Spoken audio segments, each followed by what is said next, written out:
اللہ الرحمن الرحیم۔ حکایت صحابہ۔ حضرت حذیفہ رضی اللہ تعالیٰ عنہ کا جاسوسی کے لیے جانا۔ حضرت حذیفہ رضی اللہ تعالیٰ عنہ فرماتے ہیں کہ غزوہ خندق میں ہماری ایک طرف تو مکہ کے کفار اور ان کے ساتھ دوسرے کافروں کے بہت سے گروہ تھے جو ہم پر چڑھائی کر کے آئے تھے اور حملہ کے لیے تیار تھے، اور دوسری طرف خود مدینہ منورہ میں بنو قریظہ کے یہود ہماری دشمنی پر تلے ہوئے تھے، جن سے ہر وقت اندیشہ تھا کہ کہیں مدینہ منورہ کو خالی دیکھ کر وہ ہمارے اہل و عیال کو بالکل ختم نہ کر دے۔ ہم لوگ مدینہ منورہ سے باہر لڑائی کے سلسلے میں پڑے ہوئے تھے۔ منافقوں کی جماعت گھر کے خالی اور تنہا ہونے کا بہانہ کر کے اجازت لے کر اپنے گھروں کو واپس جا رہی تھی، اور حضور اقدس صلی اللہ تعالی علیہ وسلم ہر اجازت مانگنے والے کو اجازت مرحمت فرما دیتے تھے۔ اسی دوران میں ایک رات آندھی اس قدر شدت سے آئی کہ نہ اس سے پہلے کبھی اتنی آئی نہ اس کے بعد۔ اندھیرا اس قدر زیادہ کہ آدمی کو پاس والا آدمی تو کیا اپنا ہاتھ بھی نظر نہ آتا تھا، اور ہوا اتنی سخت کہ اس کا شور بجلی کی طرح گرج رہا تھا۔ منافقین اپنے گھروں کو لوٹ رہے تھے۔ ہم 300 کا مجمع اسی جگہ تھا۔ حضور اقدس صلی اللہ تعالی علیہ وسلم ایک ایک کا حال دریافت فرما رہے تھے اور اس اندھیری میں ہر طرف تحقیقات فرما رہے تھے۔ اتنے میں میرے پاس کو حضور صلی اللہ تعالی علیہ وسلم کا گزر ہوا۔ میرے پاس نہ تو دشمن سے بچاؤ کے واسطے کوئی ہتھیار، نہ سردی سے بچاؤ کے لیے کوئی کپڑا، صرف ایک چھوٹی سی چادر تھی جو اوڑھنے میں گھٹنوں تک آتی تھی، اور وہ بھی میری نہیں، بیوی کی تھی۔ میں اس کو اوڑھے ہوئے گھٹنوں کے بل زمین سے چمٹا ہوا بیٹھا تھا۔ حضور نے دریافت فرمایا، کون ہے؟ میں نے عرض کیا، حذیفہ، مگر مجھ سے سردی کے مارے اٹھا بھی نہ گیا اور شرم کے مارے زمین سے چمٹ گیا۔ حضور صلی اللہ تعالی علیہ وسلم نے ارشاد فرمایا کہ اٹھ کھڑا ہو اور دشمنوں کے جتھے میں جا کر ان کی خبر لا کر کہ کیا ہو رہا ہے۔ میں اس وقت گھبراہٹ، خوف اور سردی کی وجہ سے سب سے زیادہ خستہ حال تھا، مگر تعمیل ارشاد میں اٹھ کر فوراً چل دیا۔ جب میں جانے لگا تو حضور پاک صلی اللہ تعالی علیہ وسلم نے دعا دی، اللہم احفظہ من بین یدیہ ومن خلفہ وعن یمینہ وعن شمالہ ومن فوقہ ومن تحتہ۔ یا اللہ، آپ اس کی حفاظت فرمائیں، سامنے سے اور پیچھے سے، دائیں سے اور بائیں سے، اوپر سے اور نیچے سے۔ حضرت حذیفہ رضی اللہ تعالیٰ عنہ کہتے ہیں کہ حضور اکرم صلی اللہ تعالی علیہ وسلم کا یہ ارشاد فرمانا تھا، گویا مجھ سے خوف اور سردی بالکل ہی جاتی رہی، اور ہر قدم پہ یہ معلوم ہوتا تھا گویا گرمی میں چل رہا ہو۔ حضور نے چلتے وقت یہ بھی ارشاد فرمایا تھا کہ کوئی حرکت نہ کر کے آئیو، چپ چاپ دیکھ کر آ جاؤ کہ کیا ہو رہا ہے۔ حضور صلی اللہ تعالی علیہ وسلم نے حضرت حذیفہ بن الیمان رضی اللہ تعالیٰ عنہ کو وہاں جاسوسی کے لیے بھیجا تھا کہ دشمنوں کے جتھے کے اندر جا کر صرف دیکھ کر آنا، کوئی حرکت مت کرنا، صرف دیکھ کر واپس چلے آ جانا۔ حضور نے چلتے وقت یہ بھی ارشاد فرمایا تھا کہ کوئی حرکت نہ کر کے آؤ، چپ چاپ دیکھ کر آ جاؤ کہ کیا ہو رہا ہے۔ میں وہاں پہنچا تو دیکھا کہ آگ جل رہی ہے اور لوگ سینک رہے ہیں۔ ایک شخص آگ پر ہاتھ سینکتا ہے اور کوک پر پھیرتا ہے، اور ہر طرف سے واپس چل دو کی آوازیں آ رہی ہیں۔ ہر شخص اپنے قبیلہ والوں کو آواز دے کر کہتا ہے کہ واپس چلو، اور ہوا کی تیزی کی وجہ سے چاروں طرف سے پتھر ان کے خیموں پر برس رہے تھے۔ خیموں کی رسیاں ٹوٹتی جا رہی تھیں اور گھوڑے وغیرہ جانور ہلاک ہو رہے تھے۔ ابو سفیان جو ساری جماعتوں کا اس وقت گویا سردار بن رہا تھا، آگ پر سینک رہا تھا۔ میرے دل میں آیا کہ موقع اچھا ہے، اس کو نمٹاتا چلوں۔ ترکش سے تیر نکال کر کمان میں بھی رکھ لیا، مگر پھر حضور صلی اللہ تعالی علیہ وسلم کا ارشاد یاد آیا، کوئی حرکت نہ کیجیے، دیکھ کر چلے آنا۔ اس لیے میں نے تیر کو ترکش میں رکھ دیا۔ ان کو شبہ ہو گیا، کہنے لگے، تم میں کوئی جاسوس ہے؟ ہر شخص اپنے برابر والے کا ہاتھ پکڑ لے۔ میں نے جلدی سے ایک آدمی کا ہاتھ پکڑ کر پوچھا، تو کون ہے؟ وہ کہنے لگا، سبحان اللہ، تو مجھے نہیں جانتا، میں فلاں ہوں۔ میں وہاں سے واپس آیا۔ جب آدھے راستے پر تھا تو تقریباً 20 سوار امامہ باندھے ہوئے مجھے ملے۔ انہوں نے کہا، اپنے آقا سے کہہ دینا کہ اللہ نے دشمنوں کا انتظام کر دیا، بے فکر رہے۔ میں واپس پہنچا تو تو حضور صلی اللہ تعالی علیہ وسلم ایک چھوٹی سی چادر اوڑھے نماز پڑھ رہے تھے۔ یہ ہمیشہ آپ کی عادت شریفہ تھی کہ جب کوئی گھبراہٹ کی بات پیش آتی تو حضور نماز کی طرف متوجہ ہو جایا کرتے تھے۔ نماز سے فراغت پر میں نے وہاں کا جو منظر دیکھا تو عرض کر دیا۔ جاسوس کا قصہ سن کر دندان مبارک چمکنے لگے۔ حضور نے مجھے اپنے پاؤں مبارک کے قریب لٹا لیا اور اپنی چادر کا ذرا سا حصہ مجھ پر ڈال دیا۔ میں نے اپنے سینے کو حضور صلی اللہ تعالی علیہ وسلم کے تلووں سے چمٹا لیا۔ فائدہ انہی حضرات کا یہ حصہ تھا اور انہی کو زیبا تھا کہ اس قدر سختیوں اور دقتوں کی حالت میں بھی تعمیل ارشاد تن من جان و مال سب سے زیادہ عزیز تھی۔ اللہ جل شانہ بلا استحقاق اور بلا اہلیت مجھ ناپاک کو بھی ان کے اتباع کا کوئی حصہ نصیب فرما دے تو ظاہر قسمت ہے۔ اللہ تعالیٰ ان صحابوں کے ذریعے کیسا امتحان لے رہے ہیں۔ اللہ نے آزمائشوں کا پہاڑ ان پر ڈال دیا، لیکن ہر آزمائش سے ایسے نکلے گویا ان کے اوپر سہولتیں ہی سہولتیں تھیں۔ حضرت حذیفہ رضی اللہ تعالیٰ عنہ کا قصہ جو ابھی بیان کیا گیا، نہ ڈنگ کی چادر ہے، سردی کا موقع ہے، گھٹنے کے بل زمین پر بیٹھے ہوئے اٹھنے کی طاقت نہیں ہے۔ اللہ کے رسول نے فرمایا جاسوس بن کے کفاروں کے جم گٹھے میں جاؤ اور وہاں سے خبر لے کر آؤ۔ حضرت حذیفہ بن الیمان رضی اللہ تعالیٰ عنہ فرماتے ہیں کہ آپ کے ارشاد کو پورا کرنے کے علاوہ میرے پاس کوئی چارہ ہی نہیں تھا۔ میں اللہ کا نام لے کر اٹھ گیا۔ اللہ کے نبی نے مجھے دعائی دی، گویا ایسا لگ رہا تھا کہ ہر پل مجھے گرمی لگ رہی ہو، سردی ایسی کڑاکے کی سردی، اور مجھے ایسا لگ رہا تھا کہ گرمی ہو لگ رہی ہے۔ اور تعمیل ارشاد کی کامل طور پر اتنا کہ ترکش سے تیر بھی نکالا، کمان میں جڑ بھی لیا اور ابو سفیان کا نشانہ بھی لگایا، لیکن حضور کا ایک ارشاد سامنے آ گیا، اپنا تیر نکال کے کمان کو واپس رکھ دیا۔ ان ارشادات کی بنا پر اللہ رب العزت نے ان کو ان بلندیوں تک پہنچایا۔ یقیناً آج بھی ہم اسی اتباع رسول کے اوپر واپس آ جاوے، اللہ پھر زندگی کا رخ پلٹ سکتے ہیں اور ہم مسلمانوں کی حالات کو پھر اللہ دوبارہ مضبوط کر سکتے ہیں۔ اللہ تعالی ہم ان صحابہ جیسے اتباع کا کچھ حصہ نصیب فرما دے۔ نمبر 2، فضائل نماز۔ نماز کی تاکید و فضیلت پر مختصر چہل حدیث ہے۔ حضور صلی اللہ تعالی علیہ وسلم کا ارشاد ہے کہ اللہ جل شانہ نے میری امت پر سب چیزوں سے پہلے نماز فرض کی اور قیامت میں سب سے پہلے نماز ہی کا حساب ہوگا۔ نمبر 2، نماز کے بارے میں اللہ سے ڈرو، نماز کے باریک میں اللہ سے ڈرو، نماز کے بارے میں اللہ سے ڈرو۔ نمبر 3، آدمی کے اور شرک کے درمیان نماز ہی حائل ہے۔ نمبر 4، اسلام کی علامت نماز ہے۔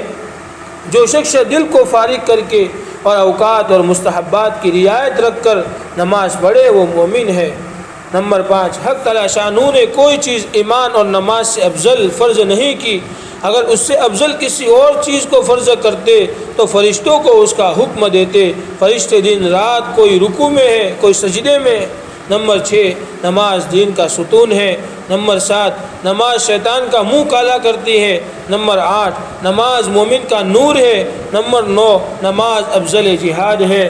نمبر 10، جب آدمی نماز میں داخل ہوتا ہے تو حق تعالی شانہ اس کی طرف پوری توجہ فرماتے ہیں۔ جب وہ نماز سے ہٹ جاتا ہے تو وہ بھی توجہ ہٹا لیتے ہیں، یعنی اللہ تعالیٰ بھی توجہ اس سے ہٹا لیتے ہیں۔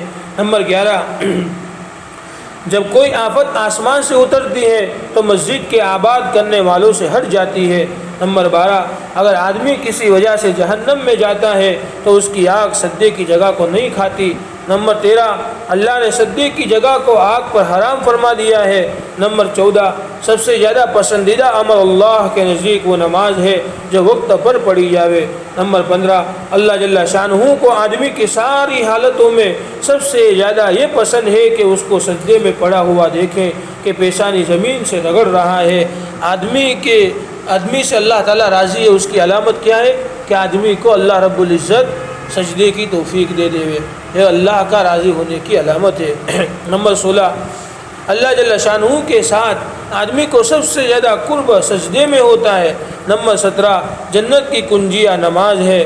نمبر 18، جب آدمی نماز کے لیے کھڑا ہوتا ہے تو جنت کے دروازے کھل جاتے ہیں اور اللہ جل شانہ کے اور اس نماز کے درمیان کے پردے ہٹ جاتے ہیں جب تک کہ کھانسی وغیرہ میں مشغول نہ ہو۔ نمبر 19، نمازی شہنشاہ کا دروازہ کھٹکھٹاتا ہے اور یہ قاعدہ ہے کہ جو دروازہ کھٹکھٹاتا ہے کھٹکھٹاتا ہی رہے تو کھلتا ہی ہے. یعنی جو آدمی کسی کے گھر پر جا کر بار بار دروازہ کھٹکھٹائے تو وہ سامنے والا عاجز ہو کر کھول دے گا. یہاں پر اللہ کا عاجز ہونا مراد نہیں ہے. اللہ تو ہمیشہ خوش ہوتے ہیں بندہ جب دروازہ کھٹکھٹاتا ہے. کہنے کا مطلب یہ ہے کہ ہم گنہگار آدمی جب تک نمازوں کے اندر مشغول رہتے رہیں گے, اللہ کے سامنے سجدہ ریز رہیں گے, تو اللہ ایک نہ ایک دن ہماری ہدایت کے دروازے کھول ہی دے گا. نمبر 20, نماز کا مرتبہ دین میں ایسا ہے جیسا کہ سر کا درجہ ہے بدن میں. نماز کا درجہ دین میں ایسا ہے جیسا کہ سر کا درجہ ہے بدن میں. اللہ تعالی ہم سب کو نماز کی پابندی نصیب فرمائے, ان کے اوقات کی حفاظت کے ساتھ وقتوں پر اس کے نماز ادا کرنے کی توفیق عطا فرمائے. نمبر 3, فضائل تبلیغ. عن ابی ہریرہ رضی اللہ تعالی عنہ قال قال رسول اللہ صلی اللہ علیہ وسلم اذا عظمت امت الدنیا نزعت منها ہیبۃ الاسلام واذا ترکت الامر بالمعروف والنهی عن المنکر حرمت برکۃ الوحی واذا تسابت امتی سقطت من عین اللہ قضا فی الدر عن الحکیم الترمذی. نبی کریم صلی اللہ تعالی علیہ وسلم کا ارشاد ہے کہ جب میری امت دنیا کو بڑی چیز سمجھنے لگے گی تو اسلام کی ہیبت و وقعت اس کے قلوب سے نکل جائے گی, اور جب امر بالمعروف اور نہی عن المنکر کو چھوڑ بیٹھے گی تو وہی کی برکات سے محروم ہو جائے گی, اور جب آپس میں گالی گلوچ اختیار کرے گی تو اللہ جل شانہ کی نگاہ سے گر جائے گی. اے بھی خواہان قوم, ترقی اسلام اور ترقی مسلمین کے لیے ہر شخص کو شاہ اور سائی ہے, لیکن جو اسباب اس کے لیے اختیار کیے جا رہے ہیں وہ تنزل کی طرف لے جانے والے ہیں. اگر در حقیقت تم اپنے رسول روحی فداء رسول صلی اللہ تعالی علیہ وسلم کو سچا رسول سمجھتے ہو, ان کی تعلیم کو سچی تعلیم سمجھتے ہو, تو پھر کیا وجہ ہے کہ جس چیز کو وہ سبب مرض بتا رہے ہیں, جن چیزوں کو وہ بیماری کی جڑ فرما رہے ہیں, وہی چیزیں تمہارے نزدیک سبب شفا و صحت قرار دی جا رہی ہے.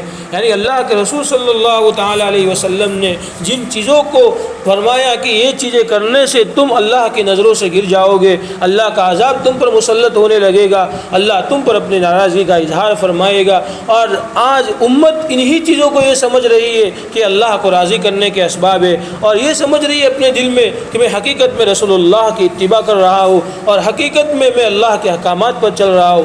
اس کا مطلب یہ ہے کہ جس چیز کو اللہ کے رسول نے سبب مرض بتایا, آج ہم اس کو شفا و صحت کا سبب شفا اور سبب صحت سمجھ رہے ہیں.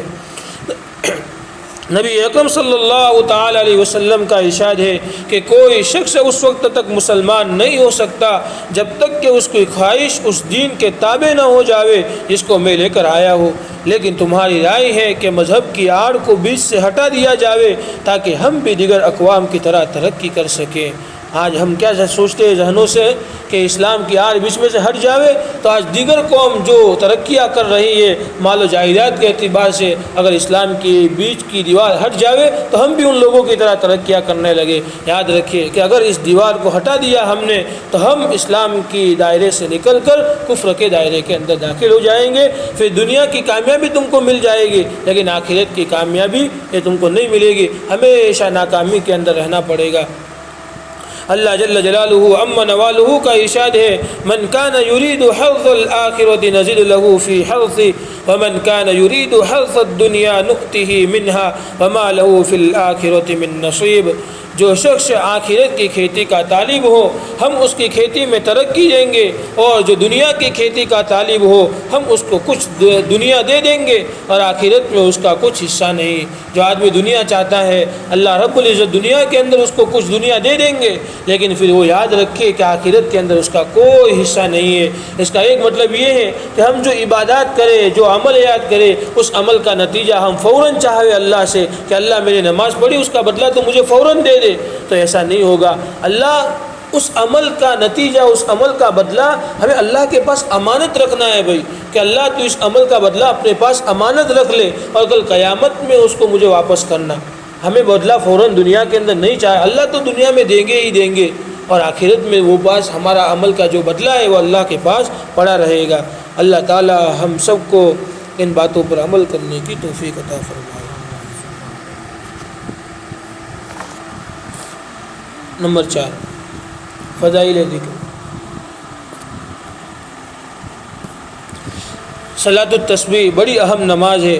ابھی صلاۃ التسبیح کی روایت جو آگے گزری اور اس کی اہمیت بتلائی، اب فائدے سے اس کی اہمیت بتلاتے ہیں۔ صلاۃ التسبیح بڑی اہم نماز ہے، جس کا اندازہ کچھ احادیث بالا سے ہو سکتا ہے کہ نبی کریم صلی اللہ تعالی علیہ وسلم نے کس قدر شفقت اور اہتمام سے اس کو تعلیم فرمایا ہے۔ علماء امت، محدثین، فقہا، صوفیاء ہر زمانے میں اس کا اہتمام فرماتے رہے ہیں۔ امام حدیث حاکم رحمۃ اللہ علیہ نے لکھا ہے کہ اس حدیث کے صحیح ہونے پر یہ بھی دلیل ہے کہ تبع تابعین کے زمانے سے ہمارے زمانے تک مقتدی حضرات اس پر مداومت کرتے اور لوگوں کو تعلیم دیتے رہے ہیں، جن میں عبداللہ بن مبارک رحمۃ اللہ علیہ بھی ہیں۔ یہ عبداللہ بن مبارک رحمۃ اللہ علیہ امام بخاری کے استادوں کے استاد ہے۔ یہ عبداللہ ابن مبارک رحمۃ اللہ علیہ وہ محدث ہے کہ ائمہ جرح و تعدیل میں سے کسی بھی امام نے ان پر نکیر نہیں کی اور ان کی کسی بھی حدیث پر انہوں نے وضع کا حکم نہیں لگایا، یا پھر کذب کا حکم نہیں لگایا، یا پھر غریب ہونے کا حکم نہیں لگایا۔ یہ امام بخاری رحمۃ اللہ علیہ کے استادوں کی بھی استاد ہے۔ بیہقی رحمۃ اللہ علیہ کہتے ہیں کہ ابن مبارک سے پہلے ابو الجوجا جو معتمد تابعی ہے اس کا اہتمام کیا کرتے تھے۔ روزانہ جب ظہر کی اذان ہوتی تو مسجد میں جاتے اور جماعت کے وقت تک اس کو پڑھ لیا کرتے۔ عبدالعزیز ابن ابی رواد رحمۃ اللہ علیہ جو ابن مبارک کے بھی استاد ہے، بڑے عابد زاہد متقی لوگوں میں ہے، کہتے ہیں جو جنت کا ارادہ کرے اس کو ضروری ہے کہ صلاۃ التسبیح کو مضبوط پکڑے۔ ابو عثمان ہیری رحمۃ اللہ علیہ جو بڑے زاہد ہیں کہتے ہیں کہ میں نے مصیبتوں اور غموں کے ازالہ کے لیے صلاۃ التسبیح جیسی کوئی چیز نہیں دیکھی۔ علامہ تقی سبوکی رحمۃ اللہ علیہ فرماتے ہیں کہ یہ نماز بڑی اہم ہے، بعض لوگوں کے انکار کی وجہ سے دھوکہ میں نہ پڑنا چاہیے۔ جو شخص اس نماز کے ثواب کو سن کر بھی غفلت کرے وہ دین کے بارے میں سستی کرنے والا ہے، صلحاء کے کاموں سے دور ہے، اس کو پکا آدمی نہ سمجھنا چاہیے۔ مرکات میں لکھا ہے حضرت عبداللہ بن عباس رضی اللہ تعالیٰ عنہما ہر جمعہ کو پڑھا کرتے تھے۔ بعض علماء نے اس وجہ سے اس حدیث کا انکار کیا ہے کہ اتنا زیادہ ثواب صرف 4 رکعت پر مشکل ہے، بالخصوص کبیرہ گناہوں کا معاف ہونا، لیکن جب روایت بہت سے صحابہ سے منقول ہے تو انکار مشکل ہے۔ البتہ دوسری آیات اور احادیث کی وجہ سے کبیرہ گناہوں کی معافی کے لیے توبہ کی شرط ہوگی۔ احادیث بالا میں اس نماز کے 2 طریقے بتلائے گئے۔ اول یہ کہ کھڑے ہو کر الحمد شریف اور سورت کے بعد 15 مرتبہ چاروں کلمے سبحان اللہ، الحمدللہ، لا الہ الا اللہ واللہ اکبر پڑھے۔ پھر رکوع میں سبحان ربی العظیم کے بعد 10 مرتبہ پڑھے۔ پھر رکوع سے کھڑے ہو کر سمیع اللہ لمن حمدہ ربنا ولک الحمد کے بعد 10 مرتبہ پڑھے۔ پھر دونوں سجدوں میں سبحان ربی الاعلیٰ کے بعد 10 مرتبہ پڑھے، اور دونوں سجدوں کے درمیان جب بیٹھے 10 مرتبہ پڑھے یعنی جلسے میں، اور جب دوسرے سجدے سے اٹھے تو اللہ اکبر کہتا ہوا اٹھے اور بجائے کھڑے ہونے کے بیٹھ جائے، اور 10 مرتبہ پڑھ کر بغیر اللہ اکبر کہے کھڑا ہو جاوے، اور 2 رکعت کے بعد اسی طرح چوتھی رکعت کے بعد پہلے ان کلموں کو 10 مرتبہ پڑھے، پھر التحیات پڑھے۔ دوسرا طریقہ یہ ہے کہ سبحانک اللہم کے بعد یعنی ثنا کے بعد الحمد سے پہلے 15 مرتبہ پڑھے، اور پھر الحمدللہ اور سورت کے بعد 10 مرتبہ پڑھے، اور باقی سب طریقے بدستور۔ البتہ اس صورت میں نہ تو دوسرے سجدے کے بعد پڑھنے کی ضرورت ہے اور نہ تحیات کے ساتھ پڑھنے کی ضرورت ہے۔ علماء نے لکھا ہے کہ بہتر یہ ہے کہ کبھی اس طرح پڑھ لیا کرے، کبھی اس طرح پڑھ لیا کرے۔ اللہ تعالی ہم سب کو اس نماز کی پابندی کرنے کی توفیق عطا فرمائے۔ مسلمانوں کی پستی کا واحد علاج ہے۔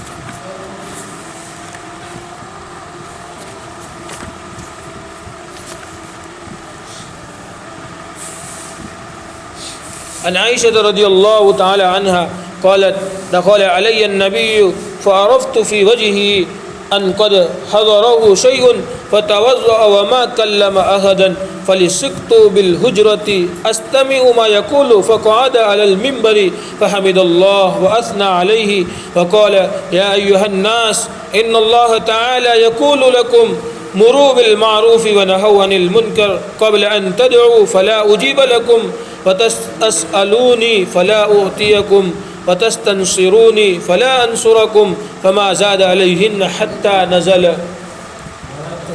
حضرت عائشہ رضی اللہ تعالی عنہا فرماتی ہیں کہ رسول خدا صلی اللہ تعالی علیہ وسلم نے میرے پاس تشریف لے آئے تو میں نے چہرے انور پر ایک خاص اثر دیکھ کر محسوس کیا کہ کوئی اہم بات پیش آئی ہے۔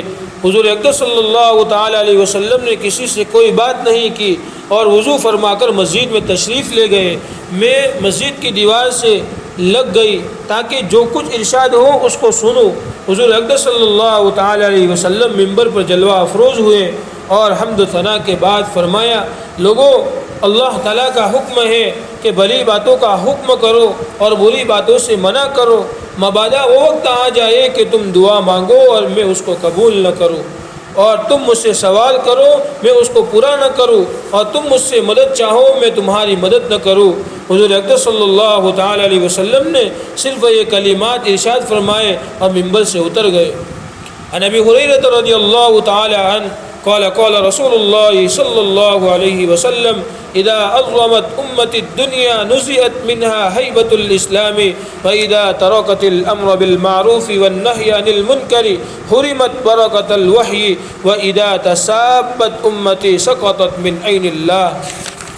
حضرت ابو ہریرہ رضی اللہ تعالی عنہ سے روایت ہے کہ رسول خدا صلی اللہ تعالی علیہ وسلم نے ارشاد فرمایا کہ جب میری امت دنیا کو قابل و وقت و عظمت سمجھنے لگے گی تو اسلام کی وقت و حیبت ان کے قلوب سے نکل جائے گی، اور جب امر بالمعروف اور نہی عن المنکر کو چھوڑ دے گی تو وہی کی برکات سے محروم ہو جائے گی، اور جب آپس میں ایک دوسرے کو سب و ستم کرنا اختیار کرے گی، یعنی گالی گلوچ کرنا اختیار کرے گی، تو اللہ جل شانہ کی نگاہ سے گر جائے گی۔ احادیث مذکورہ پر غور کرنے سے یہ بات معلوم ہوئی کہ امر بالمعروف و نہی عن المنکر کو چھوڑنا خدا وحدہ لا شریک کی لعنت اور غضب کا باعث ہے، اور جب امت محمدیہ اس کام کو چھوڑ دے گی تو سخت مصائب و آلام اور ذلت و خواری میں مبتلا کر دی جائے گی، اور ہر قسم کی غیبی نصرت و مدد سے محروم ہو جائے گی، اور یہ سب کچھ اس لیے ہوگا کہ اس نے اپنے فرض منصبی کو نہیں پہچانا اور جس کام کی انجام دہی کی ذمہ دار تھی اس سے غافل رہی۔ یہی وجہ ہے کہ نبی کریم صلی اللہ تعالی علیہ وسلم نے امر بالمعروف و نہی عن المنکر کو ایمان کا خاصہ اور جزو لازمی قرار دیا، اور اس کے چھوڑنے کو ایمان کے ضعف و اضمحلال کی علامت بتلایا۔ حدیث ابو سعید خدری رضی اللہ تعالیٰ عنہ میں ہے، یعنی حضرت ابو سعید خدری رضی اللہ تعالیٰ عنہ کی حدیث میں ہے کہ من رأى منکم منکرا فلیغیرہ بیدہ فإن لم یستطع فبلسانہ فإن لم یستطع فبقلبہ وذلک اضعف الایمان، یعنی تم میں سے جب کوئی شخص برائی کو دیکھے تو چاہے کہ اپنے ہاتھوں سے کام لے کر اس کو دور کرے، اور اگر اس کی طاقت نہ پائے تو زبان سے، اور اگر اس کی بھی طاقت نہ پائے تو دل سے، اور یہ آخری صورت ایمان کی بڑی کمزوری کا درجہ ہے۔ پس جس طرح آخری درجہ اضعف ایمان کا ہوا، اسی طرح پہلا درجہ کمال دعوت اور کمال ایمان کا ہوا۔ اس سے بھی واضح تر حدیث ابن مسعود رضی اللہ تعالی عنہ کی ہے، ما من نبی بعثہ اللہ قبلی الا کان له فی امتہ حواریون واصحاب یاخذون بسنته ویقتدون بامرہ ثم انها تخلف من بعدهم خلوف یقولون ما لا يفعلون ويفعلون ما لا يؤمرون فمن جاهدهم بيده فهو مؤمن ومن جاهدهم بلسانه فهو مؤمن ومن جاهدهم بقلبه فهو مؤمن وليس وراء ذلك من الإيمان حبة خردل۔ یعنی سنت الہی یہ ہے کہ ہر نبی اپنے ساتھیوں اور تربیت یافتہ یاروں کی ایک جماعت چھوڑ جاتا ہے، یہ جماعت نبی کی سنت کو قائم رکھتی ہے اور ٹھیک ٹھیک اس کی پیروی کرتی ہے، یعنی شریعت الہی کو جس حال اور جس شکل میں نبی چھوڑ گیا ہے اس کو بھی عین ہی محفوظ رکھتے ہیں اور اس میں ذرا بھی فرق نہیں آنے دیتے، لیکن اس کے بعد شرور و فتن کا دور آتا ہے اور ایسے لوگ پیدا ہو جاتے ہیں جو طریقہ نبی سے ہٹ جاتے ہیں، ان کا فعل ان کے دعوے کے خلاف ہوتا ہے، ان کے کام ایسے ہوتے ہیں جن کے لیے شریعت نے حکم نہیں دیا، سوائے ایسے لوگوں کے خلاف جس شخص نے قیام حق و سنت کی راہ میں اپنے ہاتھ سے کام لیا وہ مومن ہے، اور جو ایسا نہ کر سکا مگر زبان سے کام لیا وہ بھی مومن ہے، اور جسے یہ بھی نہ ہو سکا اور دل کے اعتقاد اور نیت کے ثبات کو ان کے خلاف کام میں لایا وہ بھی مومن ہے۔ لیکن اس آخری درجے کے بعد ایمان کا کوئی درجہ نہیں، اس پر ایمان کی سرحد ختم ہو جاتی ہے، حتیٰ کہ اب رائی کے دانے کے برابر بھی ایمان نہیں ہو سکتا۔ اللہ تعالی ہم سب کو امر بالمعروف و نہی عن المنکر